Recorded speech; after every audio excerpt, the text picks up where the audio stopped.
Greetings, beloved. Is your mystical minute for July 21st, 2020, brought to you by thecrucial.org. In order for you to get justice in one area, oh my goodness, you're going to have to turn a cheek in another area. I didn't even want to hear that, but the cards seem to be supporting it. Yep, here we go. So, oh my goodness, oh Lord. All right, so here's the deal. There's a certain situation that you feel has happened to you or has been done to you, and it's hard for you to move forward and escape the mental replaying and thinking about it. It has you kind of trapped because it was really an offense. But yet on the other hand, the other side of that, there was another situation where you were not totally fair with someone else. So now you're kind of at a halt with being able to vindicate yourself where you felt that you were wronged. And the reason being is because it's time to take a look at the things you've done. This is a message. Oh, it's not even one I want to hear. This is some soul reflection. This is some dark night of the soul. Now, if you doubt it, look at the high priestess coming in with the hermit. This is definitely a time to say, look at the things that you've done to someone else to better understand what someone has done to you. And aside from that, the only way to get your justice in what's been done to you is through identifying what you did to someone else in the dark, meaning they may not even know. This is like a come to Jesus soul movement, but it's going to be great. This is going to be great. I'm going to tell you why. Oh my goodness. Oh my goodness. It's going to be awesome because it's going to allow you to move from this mental space. The mental space isn't even right.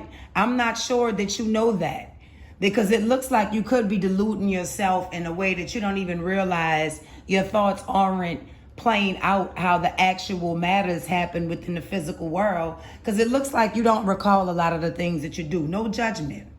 You're also receiving some poor advice. Why are they receiving poor advice?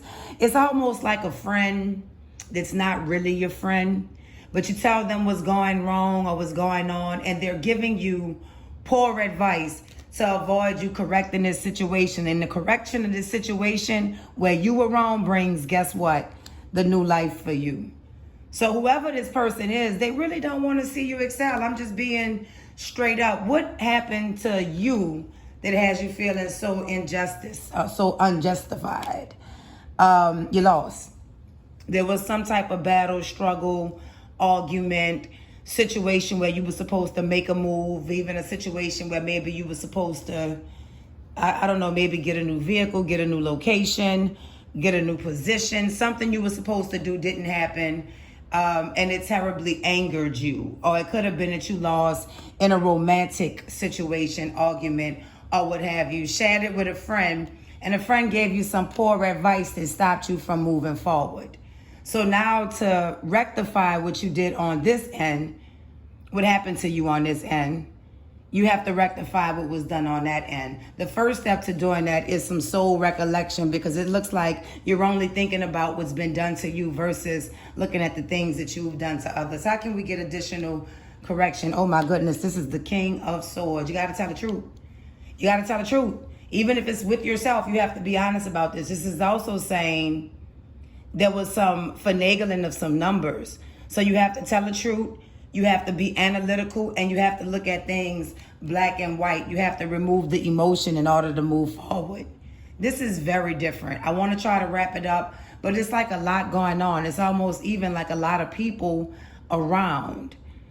In order to be justified with what you feel has been done to put you in such a bad spot, you have to, in the very least, acknowledge what you've done to put someone else in a bad spot. It looks like it was cheating. It looks like you cheated, to be honest with you. And so now it's come back to bite you on the other end, and you want your love. Oh my goodness. Or vice versa. Maybe that happened the other way. Maybe someone did. You have to apply it. But either way it goes, it's required a deep night of the soul, a deep night of soul conviction where you look at the truth.